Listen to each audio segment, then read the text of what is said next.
ការប្រកួតបាល់ទាត់ Cambodian Development League 2025-2026 បានបញ្ចប់ការប្រកួតសប្តាហ៍ទី5ហើយ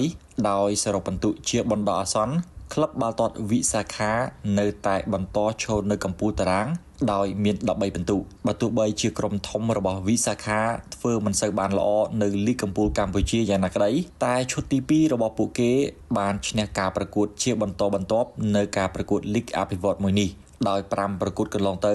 ឈ្នះ4ស្មើ1មាន13ពិន្ទុស្មើនឹងក្រុមលេខ2ដង្កោសែនជ័យដែលមាន13ពិន្ទុដូចគ្នាតែដង្កោសែនជ័យមានផលសងក្របាល់តិចជាងគួរឲ្យដឹងផងដែរថាការប្រកួត Cambodian Development League 2025-2026 មានក្លឹបបាល់ទាត់ចំនួន6ចូលរួមប្រកួតប្រជែងដែលក្នុងនោះរួមមានដង្កោសែនជ័យកណ្ដាល United Lion King Cat សៀមរាប MOI កំពង់ដេវ៉ា